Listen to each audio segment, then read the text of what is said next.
Bonjour à tous, bienvenue pour ce webinaire autour des solutions mobiles et des frameworks, plus particulièrement des frameworks cross-platform. Je suis Xavier Bellet, en charge des activités commerciales et avant-vente au sein de Niji. On a initié un cycle de webinaires ces dernières semaines pour animer, partager avec notre écosystème de clients et de partenaires. C'est un format qui s'y prête bien, surtout dans le contexte actuel. Et tout d'abord, en guise d'introduction, on voulait partager avec vous l'agenda des prochains webinaires.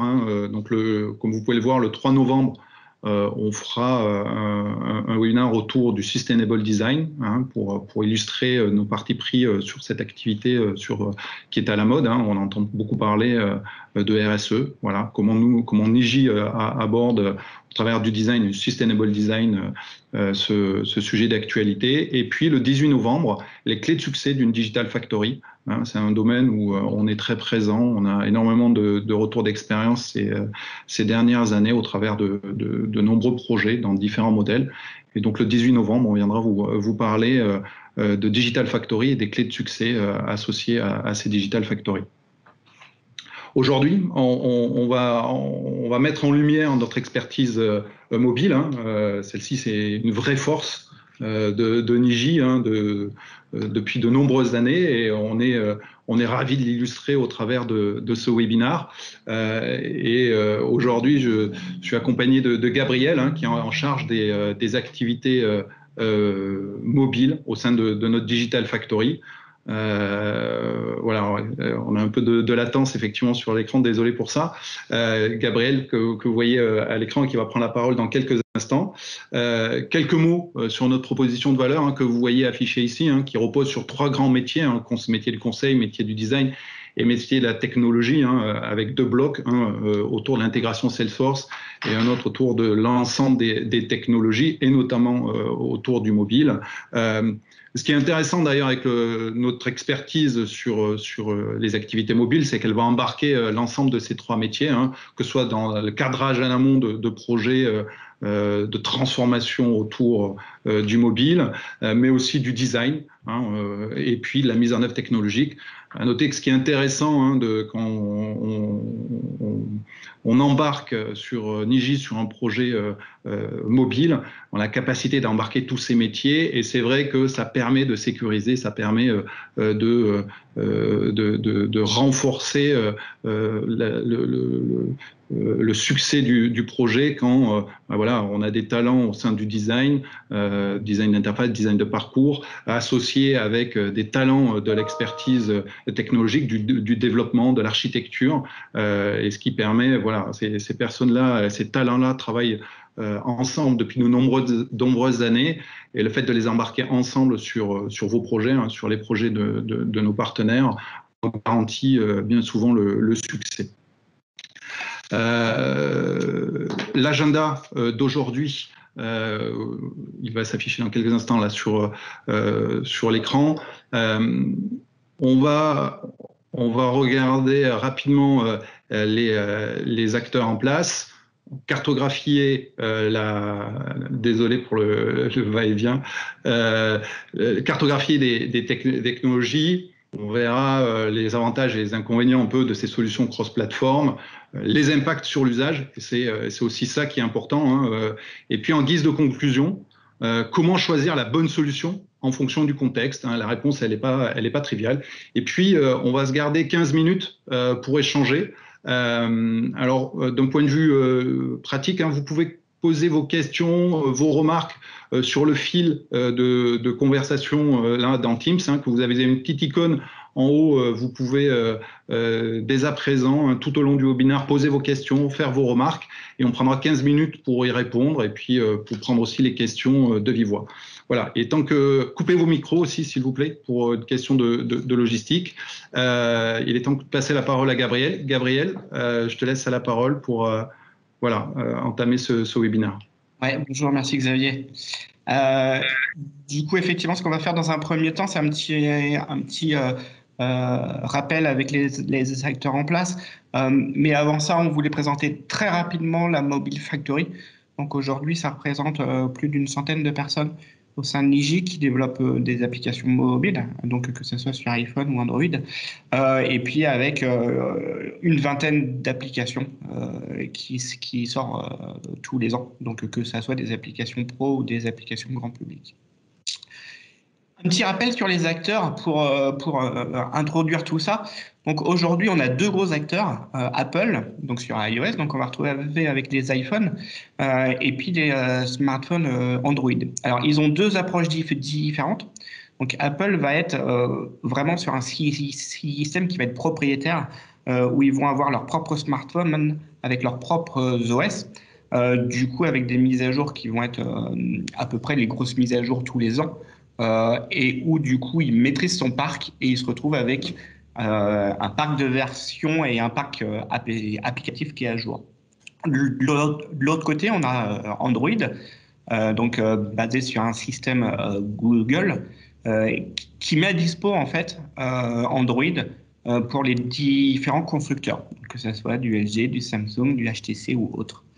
Et puis qui met à disposition de ces différents constructeurs également les couches en fait services Google, donc qu'on appelle GMS pour Google Management Service, qui sont tous les services qu'on va retrouver via du Google Maps, du Google Talk, du Gmail, Google Play. Donc important, tout le store d'applicatifs aujourd'hui appartient à Google. Et de ce fait, en fait, qui distribue du coup les applications ou l'OS, excusez-moi, en fait, à chaque constructeur, on se retrouve potentiellement avec des fragmentations au niveau des versions des OS. Le dernier que j'ai mis, que j'ai souhaité faire apparaître, c'est Huawei. J'imagine que vous avez tous entendu parler de la petite guerre qui se passe entre les États-Unis et la Chine. Donc aujourd'hui, jusqu'à maintenant, Huawei se basait sur les services Android, donc avec les services Google.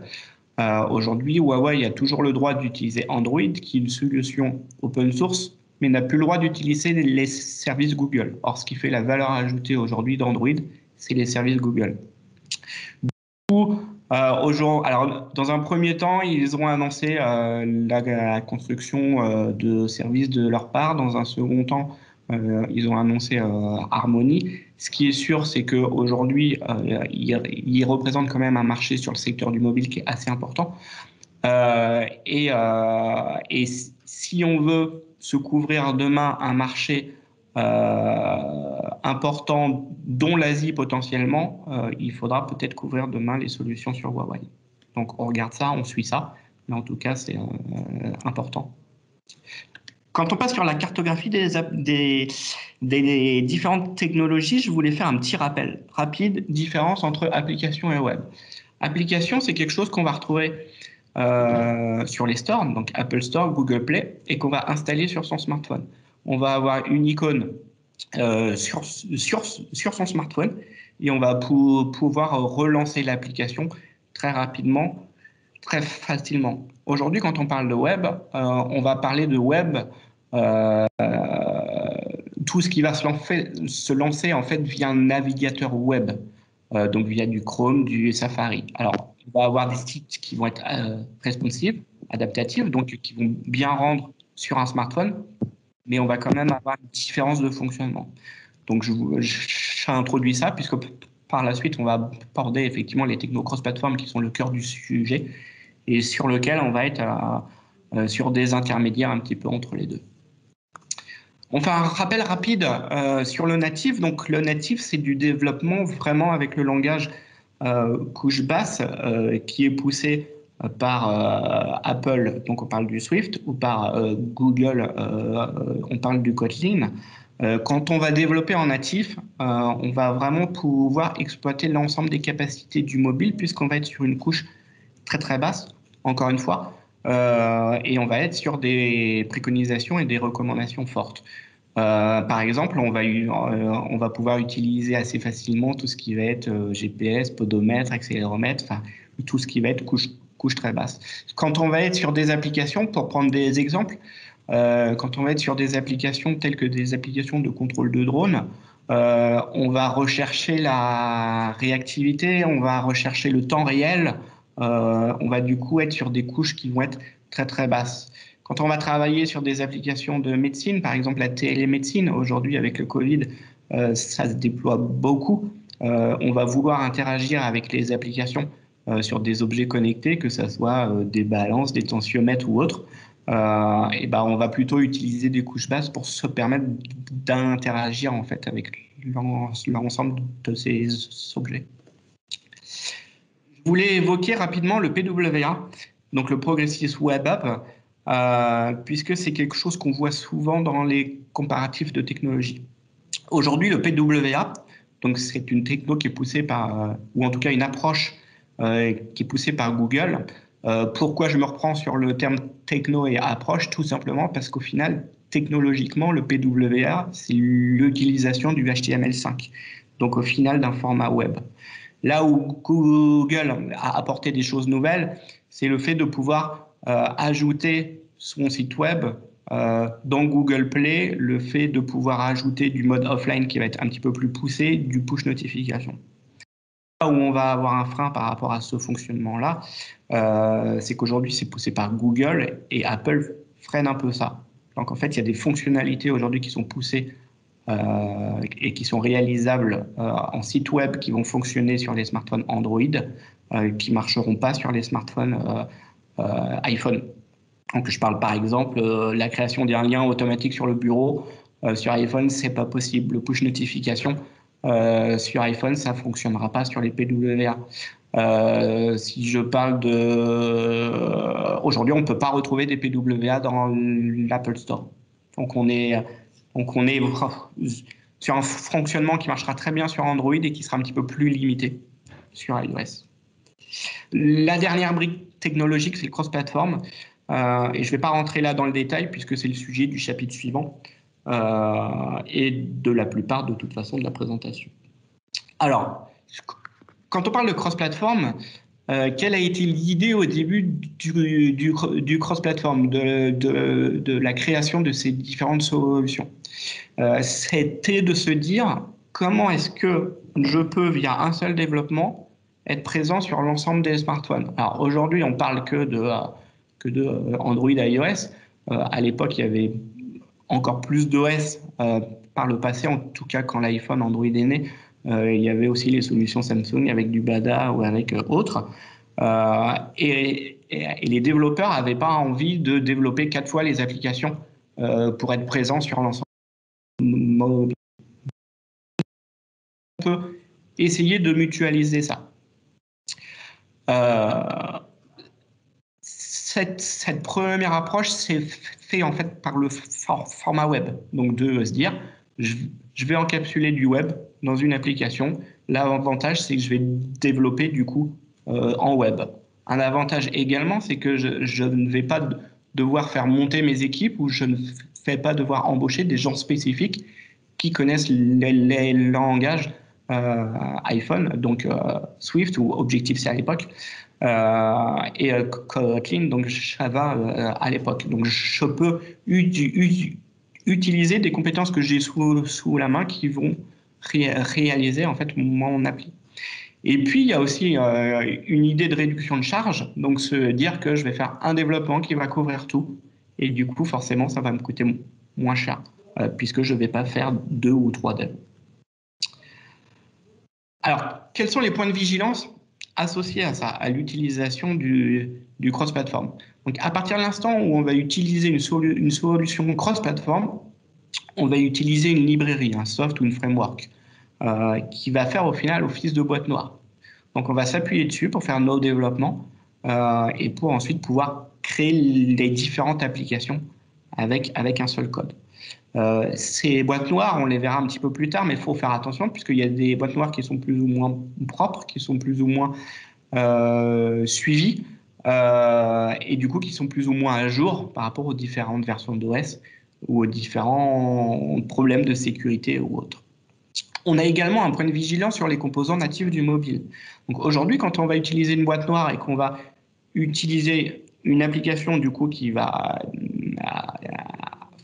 avec un seul dev et qui va être disponible sur les différents OS, eh ben, on va être obligé de lisser vers le bas. C'est-à-dire qu'une fonctionnalité qui existera par exemple sur Android, qui n'existera pas sur iOS, eh ben, elle ne sera pas proposée sur ce framework cross-platform. Puisque ça veut dire, enfin, si elle est proposée, ça veut dire qu'on va commencer à avoir des écarts et à devoir gérer des spécificités sur la solution cross-platform. Or, ça n'est pas le but. On va également avoir potentiellement des pertes de performance. On le révoquera plus tard, je ne rentre pas sur ce point-là. Et puis, on va également avoir des sujets sur les guidelines. Donc aujourd'hui, que ce soit Apple ou que ce soit Google, ils préconisent des guidelines à respecter, que ce soit sur l'utilisation de leurs API, mais également sur l'utilisation graphique. Et sur l'utilisation graphique, c'est un des points. Donc là, je vous ai mis un slide qui présente un petit peu les différences entre les présentations Android et iOS. Alors, selon la préconisation de Apple et Google. Et en fait, quand on va réaliser du cross-platform, on va se dire, est-ce que je ne veux pas aller jusqu'au bout de ma démarche et du coup mutualiser également tout ce qui touche au graphique. Alors, pourquoi pas? Il faut savoir qu'un développeur iOS n'appréciera pas forcément d'avoir une interface Android sur son smartphone et inversement. Cependant, aujourd'hui, on voit quand même qu'il y a de plus en plus d'applications qui ont le même graphisme, qui ont exactement la même mise en page. Et du coup, on se rend compte que c'est de moins en moins un frein. Si vous prenez un exemple, téléchargez les applications SNCF, vous constaterez qu'ils ont bien respecter les guidelines, c'est-à-dire que quand vous serez sur une version SNCF iOS, vous aurez des mises en page qui seront différentes que sur Android. Mais c'est vrai que ces approches-là, en fait, on les voit de moins en moins. On mutualise de plus en plus tout ce qui est graphique. Quand on aborde le sujet de performance, qui est un sujet quand même important, puisque on se rend compte que quand un utilisateur installe une application, s'il n'en est pas content, il la désinstalle et il ne reviendra jamais dessus. Donc, il faut une application qui soit performant, qui répond à la demande du client, qui répond exactement à son besoin à l'instant T et qui soit content de l'utiliser. Si on passe ensuite sur l'ouverture, donc au niveau des solutions cross-platform et hybrides. Alors, on se rend compte qu'aujourd'hui, les technologies, en tout cas les iPhone, Android, existent depuis un petit peu plus de 10 ans. Et on se rend compte qu'en 10 ans, il y a beaucoup de solutions hybrides et cross-platform qui sont nées, et beaucoup de solutions hybrides et cross-platform qui ont déjà disparu. Alors là, je vous ai mis un petit échantillon. Il y en a beaucoup plus. Et je suis sûr que la moitié des mots ou des frameworks qui sont là, il y a plein de gens qui ne les connaissent pas. Ce qui est normal. Donc on voit qu'il y a plein d'actions en tout cas qui ont été menées par différents groupes, par différentes communautés pour essayer de créer ces frameworks-là. Et on va expliquer un petit peu la différence entre ces différents frameworks, l'avantage de certains, l'inconvénient d'autres et ce que ça apporte. Alors en haut à gauche, j'ai mis Flash, c'était plus pour l'histoire, puisque Flash a été le premier framework, ou le premier composant en tout cas sur lequel s'est opposé Apple et sur lequel ils ont tué vraiment Flash. Quand on passe aux différents fonctionnements, donc on a ce premier fonctionnement qui est né au final au début des solutions cross-platform, qui est des solutions hybrides.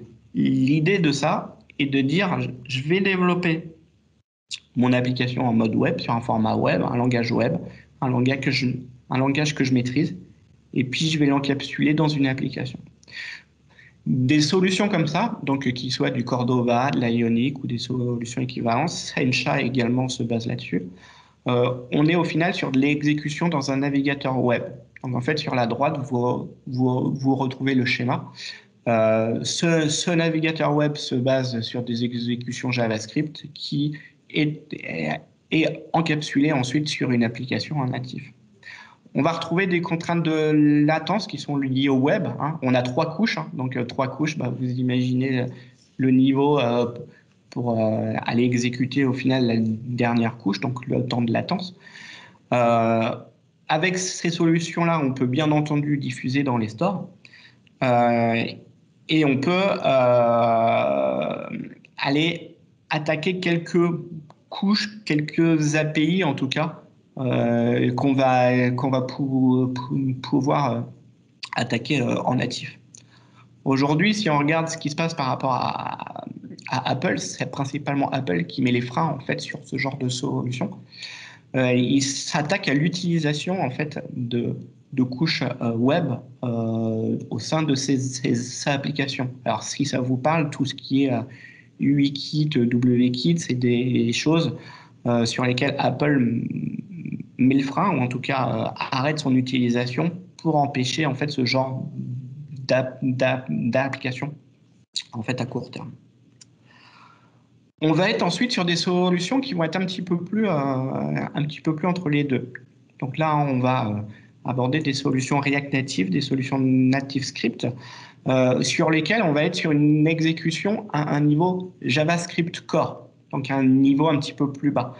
On n'est plus sur une appli qu'on va encapsuler dans une page web, on est dans une appli qui va utiliser effectivement les composants web et utiliser les composants JavaScript, mais à un niveau beaucoup plus bas dans son exécution.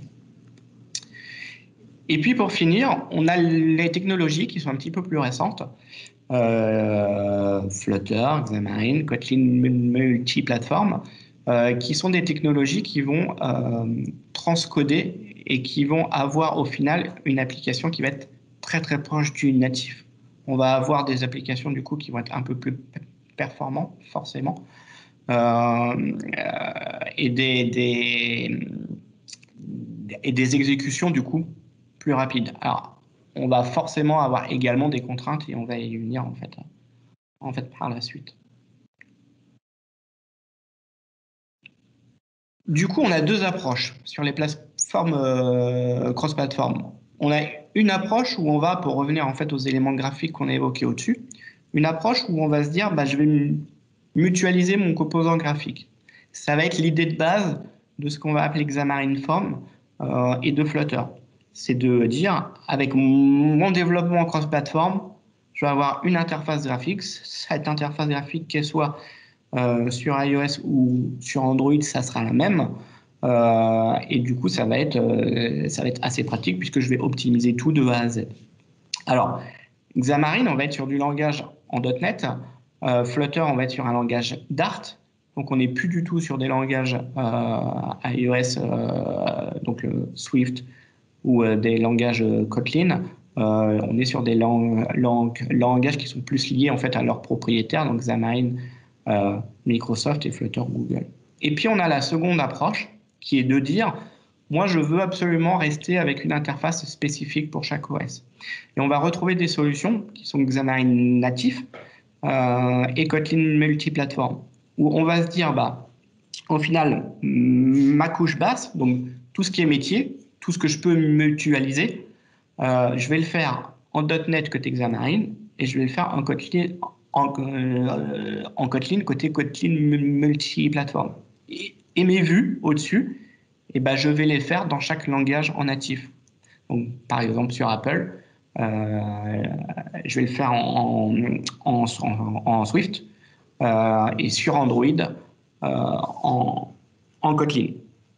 Alors, l'idée est bien, puisqu'effectivement, ça permet de respecter les guidelines et l'UI. Là où c'est plus complexe, c'est que ça veut dire qu'il faut, en gros, 3 compétences de dev. Quand on est sur un Xamarin en natif, ça veut dire qu'il faut qu'on ait soit un dev ou soit plusieurs personnes, mais en tout cas qu'on ait des compétences en .NET, des compétences en Swift, des compétences en Kotlin. Ce qui est moins évident, ce qui est moins abordable, surtout pour les équipes un petit peu plus petites, un petit peu plus restreintes. Au niveau des performances, je vous ai mis un petit graphique, un petit test qui a été fait par Invertia, qui en fait compare un petit peu les délais d'affichage, de consommation de CPU et de mémoire. Alors, avant ça, quand on parle de performance, en fait, on peut attaquer la performance par plusieurs biais. Ça peut être soit au niveau rapidité, au niveau interface avec l'API du smartphone, donc accéder aux photos, accéder rapidement au GPS, avoir vite sa géolocalisation, avoir des écrans qui sont fluides, qui s'affichent. mais également à avoir des algorithmes métiers qui sont rapides ou de la récupération d'informations côté API qui est rapide. Ça veut dire que au-delà de la performance de l'application en elle-même sur le smartphone, on devient quand même dépendant, que ça soit de la couche API, donc côté serveur, donc côté client, mais également de l'OS. Et ce qui est intéressant là, c'est qu'on a développé une application en Android, une application en iOS, une application en React Native, une application en Flutter. Et ces différentes applications, on les a installées sur un smartphone Android, sur un smartphone iOS, et on a comparé le temps de rafraîchissement de l'écran, la consommation du CPU et la mémoire. On se rend compte que quand on est sur Android, on a quand même des différences qui sont assez conséquentes. On voit quand même que le natif est largement au-dessus au niveau des perfs, donc que ce soit au niveau du rafraîchissement, donc FPS, hein, plus le chiffre est élevé, plus ça rafraîchit. Au niveau du CPU qui est plus bas et au niveau de la mémoire qui consomme effectivement également moins. Sur iOS, c'est moins franc. On se rend compte qu'effectivement, par exemple, quand on compare du Flutter et de l'iOS en natif, ben, on se rend compte que les chiffres ils se tiennent à peu près. Alors, ce qui n'est pas surprenant encore une fois, puisque de ce qu'on a vu au-dessus, Flutter compile vraiment à un niveau plus bas. Donc, du coup, le raisonnement et ces chiffres sont assez logiques, contrairement à du React Native où on va voir qu'on a une consommation qui est beaucoup plus élevée. Du coup, sur ces solutions, alors, on a des solutions cross-platform qui aujourd'hui sont poussées par des grosses boîtes. Donc, par exemple, React Native a été initié par Facebook, Xamarin appartient à Microsoft et Flutter appartient à Google. Donc, aujourd'hui, on peut se dire que c'est des solutions qui sont quand même sur lesquelles on peut s'appuyer et sur lesquelles on peut avoir confiance. Il faut savoir que ces solutions cross-platform, ça reste quand même les communautés qui les font vivre. Et plus la communauté est grosse, plus la solution va être complète, va être pérenne dans le temps. Aujourd'hui, par exemple, quand on parle de React Native, c'est Facebook qui l'a créé, mais aujourd'hui, Facebook ne met plus du tout le nez dedans. Donc, c'est vraiment la communauté aujourd'hui qui maintient React et qui apporte tout ce qui est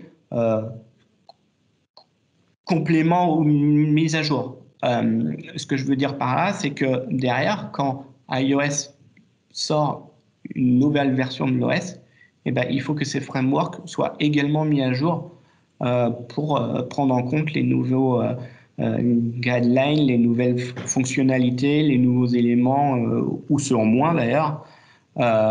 Et donc, c'est ces communautés-là qui font vivre ça. On a également un autre aspect, c'est que c'est ces communautés qui vont également développer ce qu'on appelle des bridges ou des ponts en français. Ce qui est les bridges, c'est ce que la solution cross-platform ne va pas proposer à la base, mais qu'on va développer pour aller attaquer une API en native, attaquer en premier temps via cette brique. Et ces ponts-là, ils sont développés exclusivement par les communautés.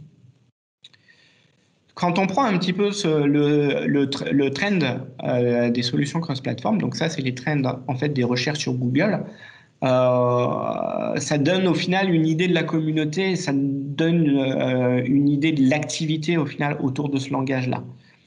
On se rend compte que par exemple, Xamarin a eu son heure de gloire dans les années 2016-2017, et puis que derrière, eh ben, il y a de moins en moins d'utilisateurs sur cette solution-là. De même, Ionic, on se rend compte qu'il y a eu une crête sur 2017, et puis qu'aujourd'hui, il y a de moins en moins de recherches sur ce mot-clé, du coup, il y a de moins en moins d'utilisation.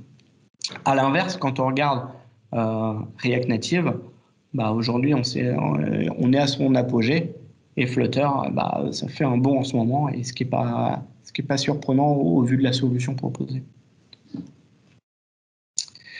On utilise chez Niji une solution qui s'appelle Bitrise, qui permet en fait de gérer tout ce qui est plateforme d'intégration continue, tout ce qui est livraison continue.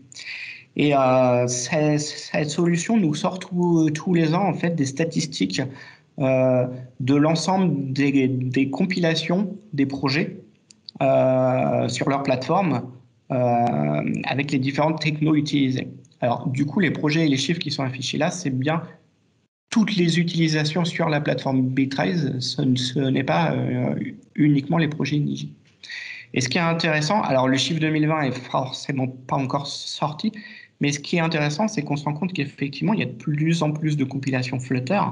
Donc il y en avait 0,5% en 2018, il y en a 7,6% en 2019. Et ce qui est intéressant, c'est qu'on se rend compte que la part d'iOS diminue pas, mais que c'est la part d'Android qui diminue. Et du coup, on peut se poser la question à se dire, est-ce qu'il n'y a pas certains développeurs qui, avant, développaient en Kotlin pour Android, qui aujourd'hui développent directement en Flutter pour Android? Alors, c'est une question complètement... La réponse, je ne l'ai pas. Mais effectivement, ça fait réfléchir et ça fait se poser quelques questions. Un comparatif, donc on a fait un comparatif qui se base sur les performances, l'accès natif, la sécurité, sur les différentes technos, ou en tout cas les 4 qui nous paraissent les plus importantes au niveau du cross-platform. Bon, je passe rapidement, mais c'est quelque chose effectivement sur lequel on peut regarder, qui est intéressant selon l'orientation et l'axe qu'on souhaite prendre. Aujourd'hui, quand on regarde l'avenir des solutions cross-platform, on a vraiment un acteur qui met le frein à ces solutions-là, et c'est Apple pour le dénoncer. Apple a beau dire dans son discours, moi j'ai tout intérêt à ce qu'il y ait de plus en plus d'applications sur mon store. Derrière, on voit qu'ils mettent quand même des freins, entre autres au PWA et entre autres à certaines solutions cross-platform. Un discours qu'ils ont, c'est on veut privilégier l'expérience utilisateur, on veut limiter les failles de sécurité. Par exemple, pour eux, quand on utilise une solution Cordova Ionic qui se base au final sur du format, sur de la WebView, donc au final une exécution dans un navigateur web qui est encapsulé dans une application, ils bloquent ça, ou en tout cas ils sont en train de fermer la porte à ce genre d'application parce que pour eux c'est une ouverture à des failles de sécurité potentielles. Et ils ont le même discours avec les PWA. Ce qui est important à retenir sur les solutions cross-platform, c'est qu'il est très important de mettre à jour ces frameworks. C'est-à-dire que quand on développe une application cross-platform, sur une application cross-platform, il ne suffit pas de dire je mets l'application à dispo et puis c'est bon, ça roule.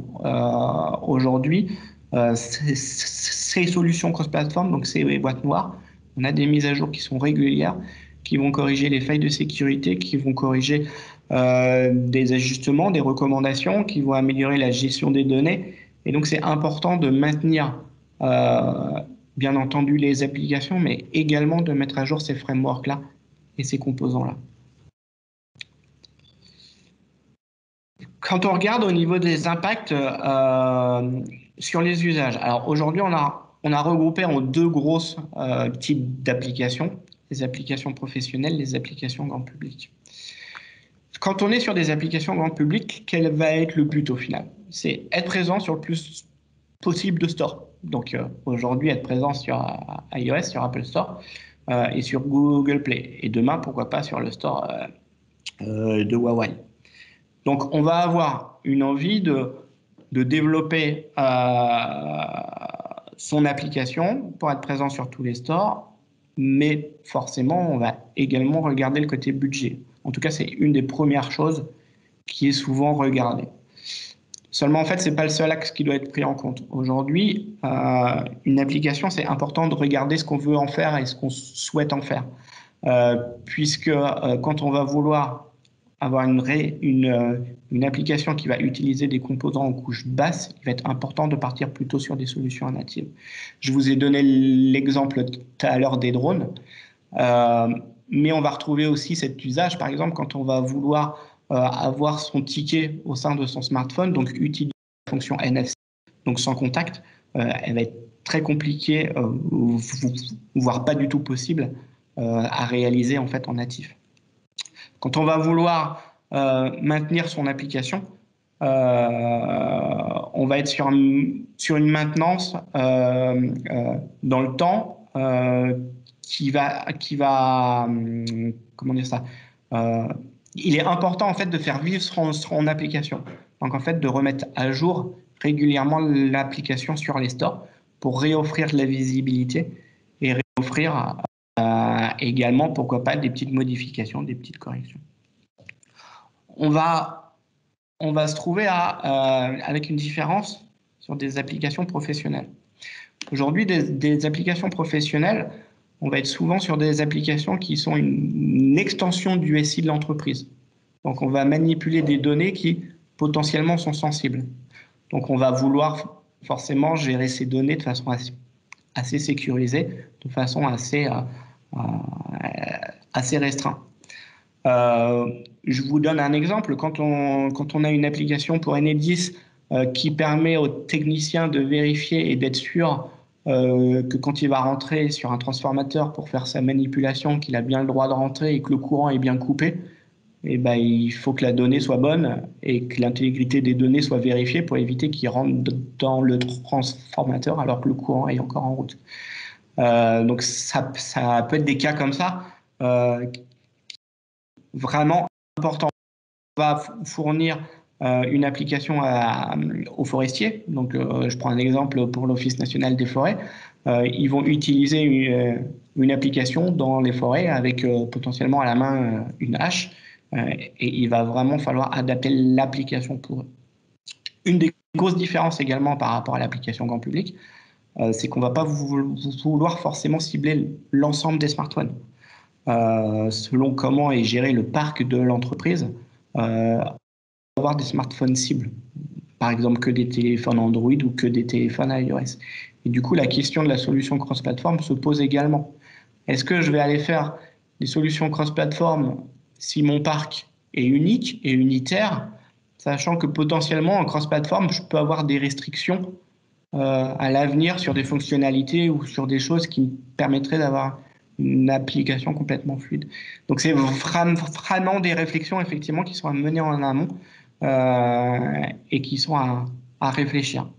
À l'inverse, quand on va être sur des solutions applications pro sur du Bring Your Own Device, donc des applications sur lesquelles on va souhaiter que les employés ou les clients téléchargent leur application sur leur smartphone, on va se retrouver plus du coup sur des problématiques grand public. Donc tout ça, voilà, c'est vraiment à réfléchir et à prendre en compte.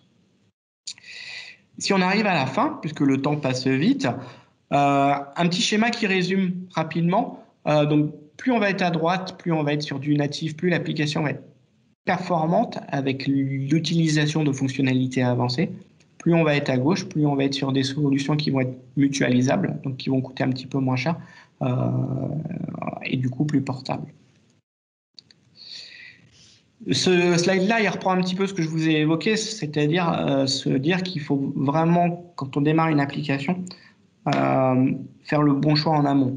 Quand on part sur une solution cross-platform, si on se retrouve 6 mois ou 1 an après à se dire que c'est dommage parce qu'on aurait bien intégré telle ou telle fonctionnalité, mais qu'elle n'est pas faisable en cross-platform et qu'il va du coup falloir refaire les applications à zéro en natif, c'est quand même dommage. A contrario, si on a une application qui est réalisable en cross-platform, il ne faut surtout pas s'en priver, puisque forcément, on va réduire un petit peu les coûts, que ce soit sur les coûts de réalisation ou sur les coûts de maintenance.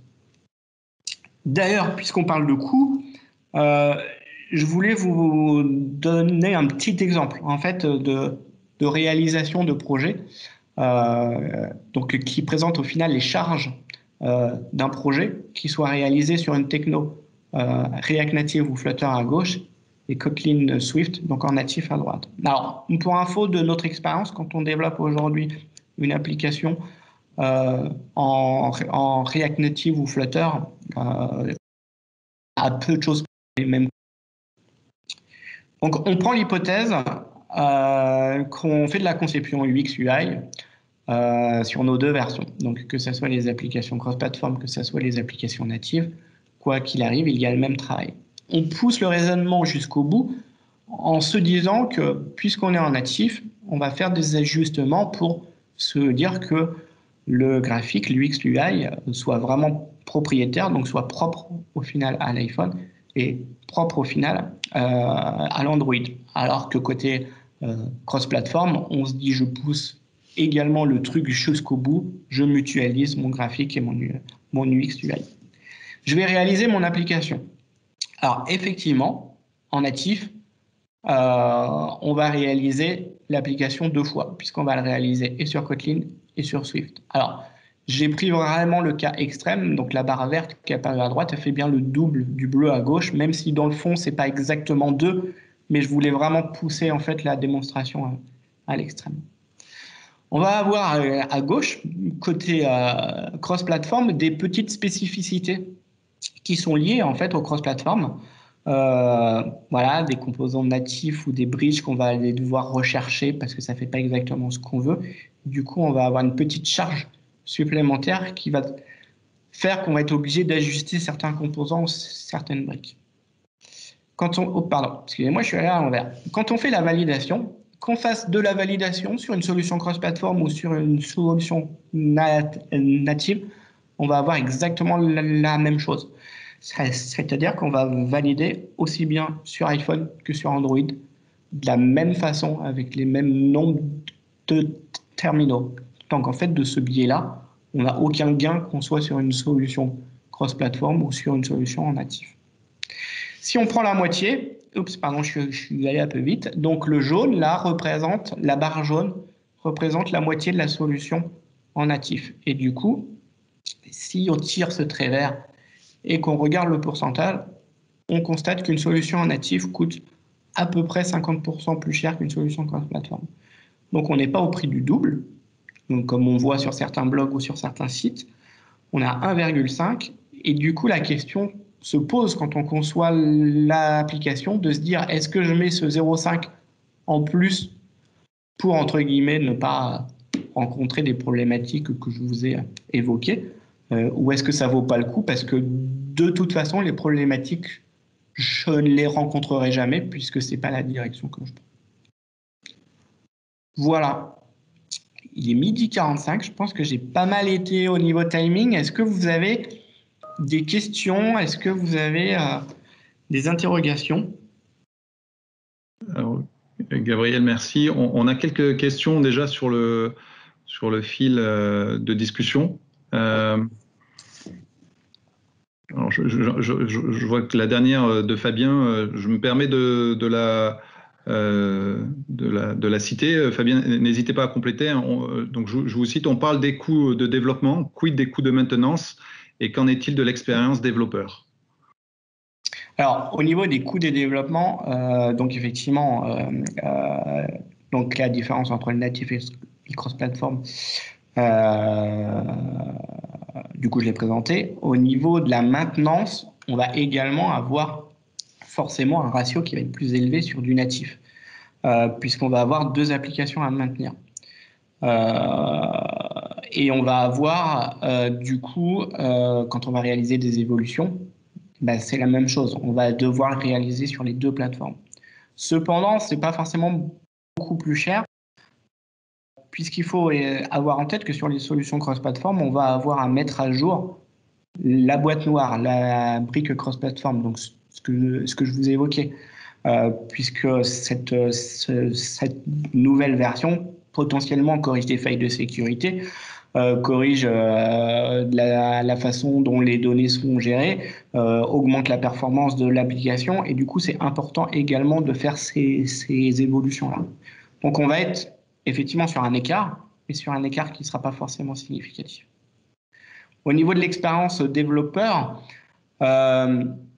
il n'y a pas grande différence. Il y a des pros natifs qui vont adorer développer qu'en natif. Il y a des pros cross-platform qui vont adorer développer qu'en cross-platform. Et effectivement, pour revenir sur le chiffre que je vous ai évoqué par rapport à Bitraise, on se rend compte qu'il y a certains développeurs qui étaient pro-développement Android qui s'intéressent fortement à Flutter. Du coup, effectivement, ça correspond au chiffre qu'on a vu.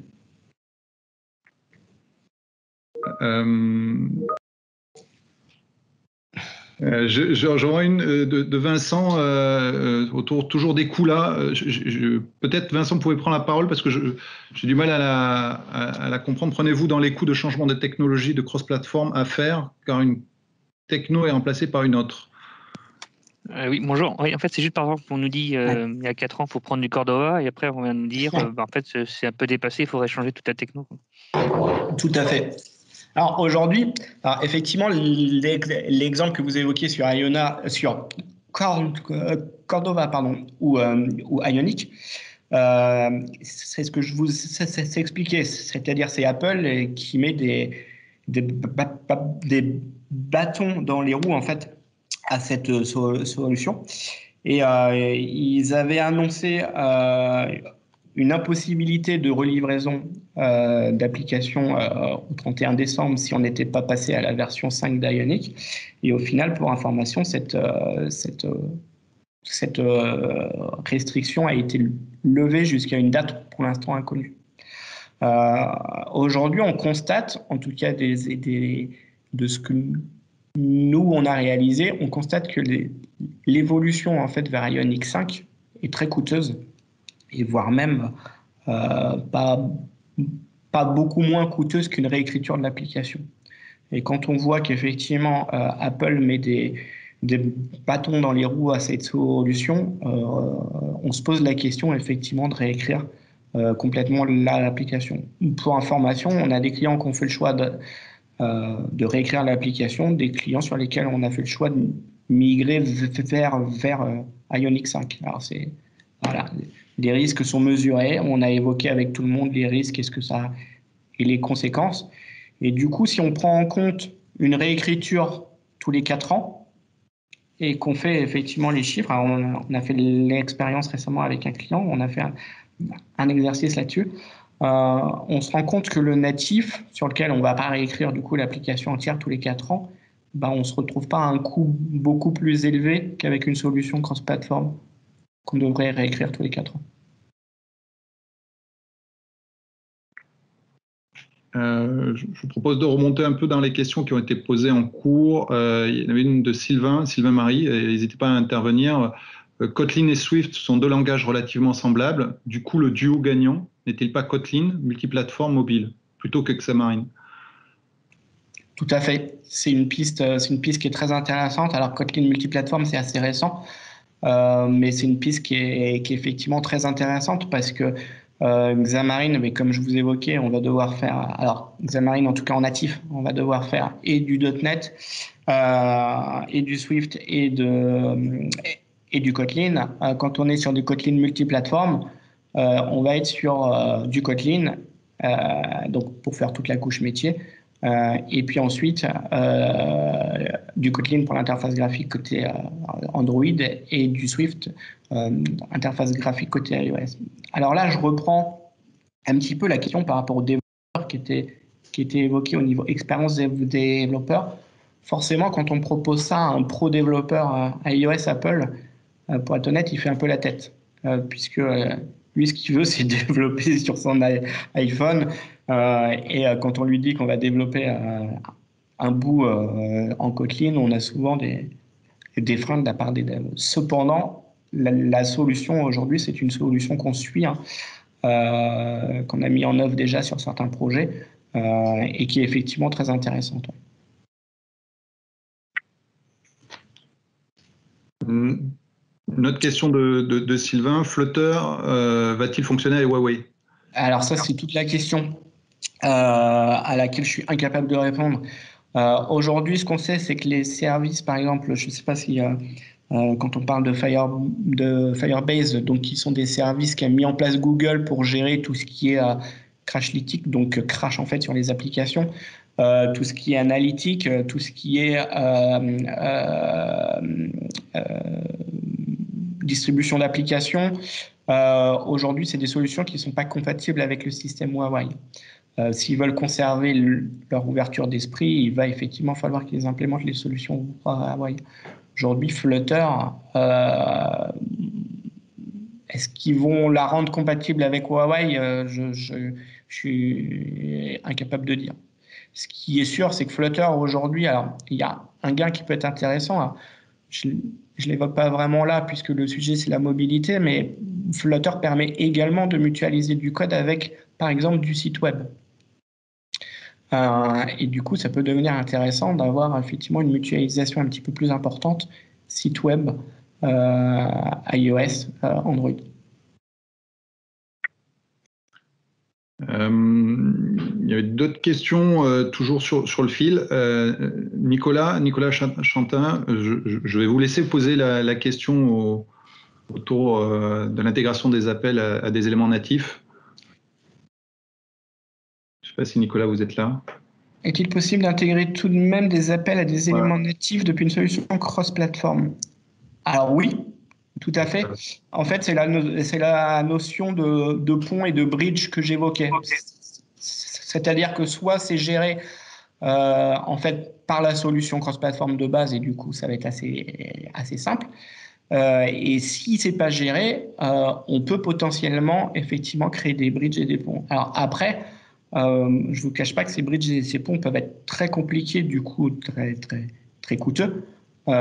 Et des fois, ça ne vaut pas forcément le coup d'aller l'implémenter ou d'aller le réaliser. Alors, c'est aussi via ça que j'évoquais que les communautés sont importantes, puisque c'est les communautés qui vont développer ces bridges et ces ponts qu'on pourra réutiliser. Et du coup, forcément, si c'est déjà développé par la communauté, ça ne coûte pas cher à reprendre et à intégrer, en fait. Ou en tout cas, moins cher. Ça répond à la question?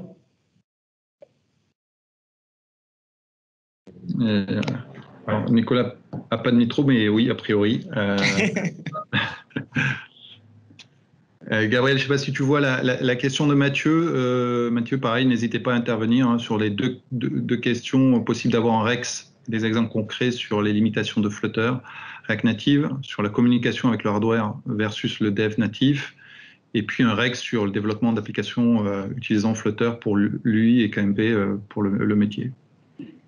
Alors, ouais, aujourd'hui, entre Flutter et React Native, on voit qu'effectivement, on a quand même une performance au niveau de l'affichage et une performance au niveau de l'application qui est un petit peu plus élevée sur Flutter. Comme je vous évoquais, le temps de dev, par contre, est quasiment le même. C'est vraiment la solution qu'on met en œuvre, Flutter étant sur une couche un petit peu plus basse. Pour ensuite avoir un règle sur le dev d'une application utilisant Flutter pour lui et Kotlin multiplateforme pour le métier. Alors non, aujourd'hui, on n'a pas mis ça en place. Ce qu'on développe en Kotlin multiplateforme pour le métier, on le fait en Kotlin et en Swift pour l'interface graphique. On ne l'a pas mis en place via du Flutter. Okay. Juste Après, pour si on met en place du Flutter pour lui, autant descendre jusqu'en bas, enfin jusqu'au métier. C'est vrai que je sais pas, enfin à réfléchir, effectivement. Juste pour compléter mes questions, merci Gabriel pour ce retour. Juste donc pour la question 1, en fait, je pense que ça n'a pas été compris. En fait, ma question c'était de savoir si, quel type de limitation vous avez pu rencontrer lorsque vous avez fait du développement React Native ou Flutter pour la communication avec les API bas niveau, donc la communication avec le hardware. Comparé à une solution native. Typiquement, tu donnais l'exemple du NFC tout à l'heure. Ouais. Si je ne dis pas de bêtises, quelles sont typiquement les limitations sur la communication hardware qui ont pu être rencontrées? C'est pour ça que je demandais un Rex. Et sur la question 2, la problématique de Flutter pour moi, c'est que, donc, comme tu l'exposais juste avant, il y a besoin de bridge pour communiquer avec les API natives. Et si tu ne trouves pas le bon bridge développé par la communauté, à réécrire, il faut maîtriser donc Android et iOS forcément, mais c'est aussi hyper lourd. Et l'intérêt de mutualiser en gros le métier sur du coaching multiplateforme en se limitant vraiment à l'appel de l'API, enfin vraiment la partie intégrée avec le système en dev natif. De toute façon, même si on fait du multiplateforme, il y a besoin d'avoir du dev spécifique iOS Android, mais en gros en limitant au maximum la communication avec le besoin du natif, en s'affranchissant de ces bridges Flutter et en développant la couche métier en gros qui va encapsuler ces communications dans du Kotlin multiplateforme. Je suis pas sûr que ce soit très clair ce que je viens de dire là sur la partie KMP. En tout cas, alors, pour ma part, j'ai compris. Je ne sais pas effectivement si tout le monde veut entendre. Alors, l'approche effectivement que vous évoquiez est intéressante, mais en fait, je suis pas sûr que ça vaille le coup de développer. Alors là, ça n'en tient qu'à moi. Est-ce que ça vaut vraiment le coup de développer lui en Flutter, sachant qu'au final, développer lui sur en Swift et en Kotlin va pas forcément coûter plus cher et on va se retirer les contraintes que pourrait amener Flutter potentiellement. Enfin, je sais pas. Effectivement, la question se pose, la question est ouverte. En tout cas, c'est quelque chose qu'on n'a jamais mis nous en place, clairement. Sur la première question, du coup, oui, on a rencontré des problématiques. Alors, ça peut être des problématiques de gestion de données quand on commence à avoir des catalogues qui sont très conséquents, des données qui sont très conséquents. On les gère quand même beaucoup plus facilement quand on est en natif.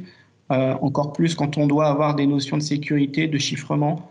On va avoir des délais du coup d'exécution des scripts de chiffrement et de la gestion des données qui sera quand même beaucoup plus fluide en natif. Alors, ça ne veut pas dire qu'on ne pourra pas le faire en cross, mais on aura quand même de grosses différences.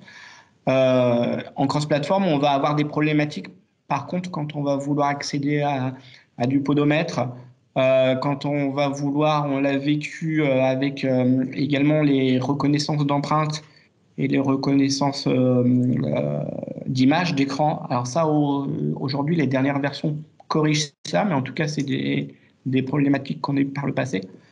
Qu'est-ce que je peux citer d'autre? Enfin, bon, voilà, ce genre, en tout cas, de fonctionnalité, ouais. Ok, très bien, merci. On va prendre une dernière question de Naël. Est-ce que l'on dispose des chiffres du nombre d'apps cross-platform déployées sur les stores? Non. Non, ouais. On n'a aucune communication par rapport à ça, que ce soit Apple ou Google ne communique pas. Alors après, on peut deviner hein, quand on utilise une application, en tout cas sur des couches JavaScript, on peut se rendre compte. Sur du Flutter, des fois, on a du mal à distinguer entre du natif et du cross-platform, mais en tout cas, il n'y a aucune communication sur les chiffres par rapport à ça. Ou si quelqu'un arrive à en trouver, je suis intéressé. Une dernière question là de Sylvain. Comment Apple voit Flutter pour le moment? Alors pour le moment, ils n'ont pas blacklisté Flutter.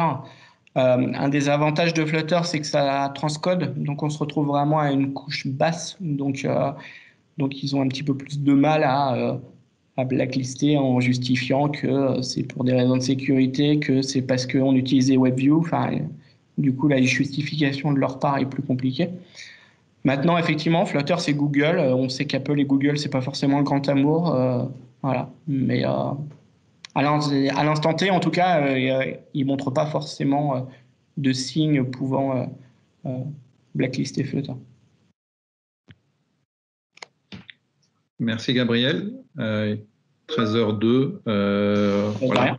On touche à la fin de ce deuxième webinaire. Merci à tous pour votre participation et pour les nombreuses questions. Là, on se donne rendez-vous dans 2 semaines pour le webinaire autour du Sustainable. Encore merci et puis à très bientôt.